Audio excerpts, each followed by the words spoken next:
fewer Americans rely on part-time work right now because they have full-time jobs. And you've heard me say this before, and I'm very proud of it. African American, Asian American, Hispanic American unemployment have all reached their lowest levels in recorded history in this country.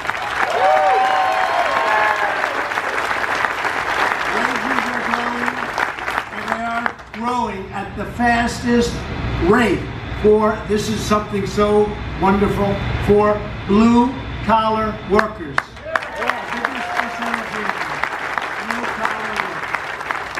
And over the next few months, companies are expected to hire workers at the fastest pace in more than a decade, with the greatest gains for workers right here in the Midwest. We have the #1 location for gain, you know that.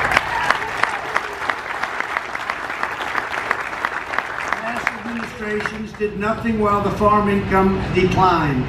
In the last 2 years of the previous administration, farm income plummeted by more than $30 billion, and agricultural exports dropped by over $22 billion. Did you know that? Did you know that? You'll be hearing it a lot over the next little while. That's not a good number. But we are turning it all around, and we've turned it all around, and when you see the real numbers start coming in, when it all comes together. Somebody had to do it.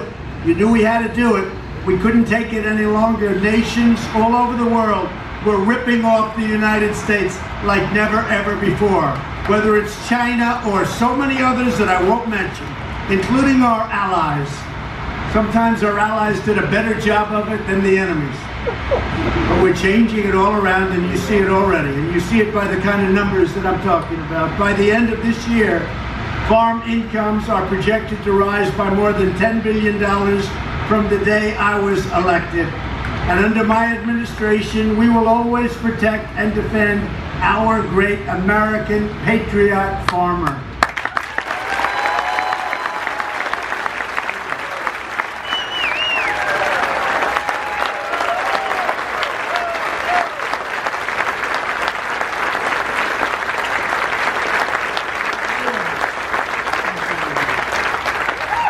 We're reversing decades of failed trade policies, opening up new markets, and fighting to give our farmers the fair and level playing field they deserve. You never had a fair playing field for the last 15 to 20 years. You were taken advantage of by stupidity, by incompetence, by people that don't care. Who knows? You were really treated very badly. But you're not being treated badly anymore. You see what's happening.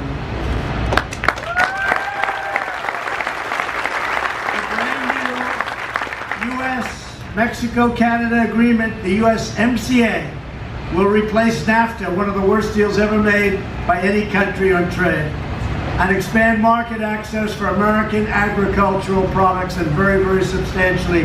With that being said, you have to get out and push the Democrats to put it up, because they'd rather see our country do badly than give us a victory. And actually, it's going to be a victory for them too if they get it approved. And they could use a victory. So go out and press the Democrats, everyone in your area, press. We need the help of the Democrats. Press Nancy Pelosi, press them all. Because if they don't put it up, it's a tremendous opportunity, probably something like you won't see again. Got to get it done. It's incredible for the farmer, for the manufacturer, for virtually everybody. It's going to go down as one of the greatest trade deals, already acknowledged to be one of the best negotiated trade deals. But if you look at Canada with the tremendous tariffs they were charging you to send your product inside, and Mexico, it's all a much more balanced, much more fair transaction. You're going to make a lot of money, you're going to grow a lot of corn and a lot of everything else. You got to get the Democrats to approve it. You got to get the Democrats, all they have to do is put it up for a vote. Because many Democrats, probably most Democrats, if not told to do the other alternative, they will all vote for it. So get the Democrats out, put it up for a vote, and let's get it signed. It's all ready.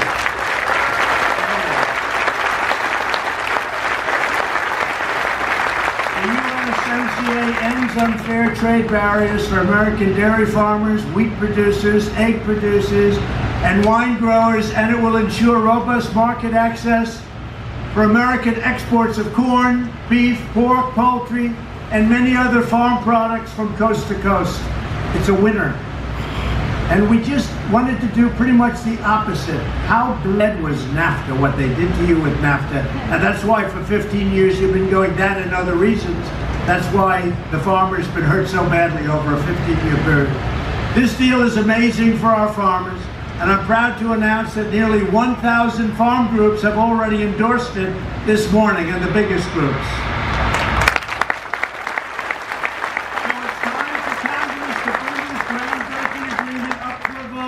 We're also taking long overdue steps to stand up to China's chronic trade abuses.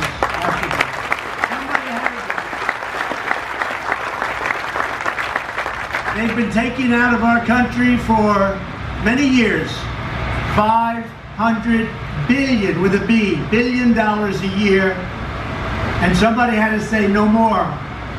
And Biden didn't say it, they just let it happen. And in all fairness, so did other presidents. We're stopping it. It stopped. And we're taking in right now billions and billions of dollars in tariffs, and they're subsidizing product. And by the way, I haven't seen any inflation.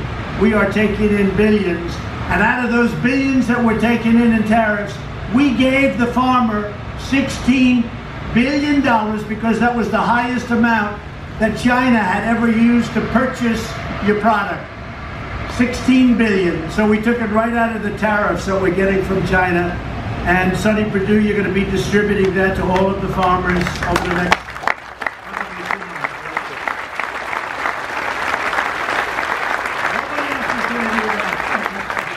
Nobody else does that. For years, China imposed massive barriers to the American farm goods, stole our intellectual property, and plundered vital trade secrets from even American agribusiness. You know, they would take, your businesses become very sophisticated, and they and other nations would take these beautiful, incredible secrets, no different than computers and other things, and they'd use them and they'd take them and they wouldn't pay for them, and that's not right, because you're the ones that developed them. Our colossal trade deficits finance the buildup of China's infrastructure, military, and technology at the expense of us, the American taxpayer. Now, in response to our economic self-defense, China has levied unfair retaliation against the farmers and the ranchers, but we've made up for that retaliation with the $16 billion, and I must tell you, made up for it and more so, and more so.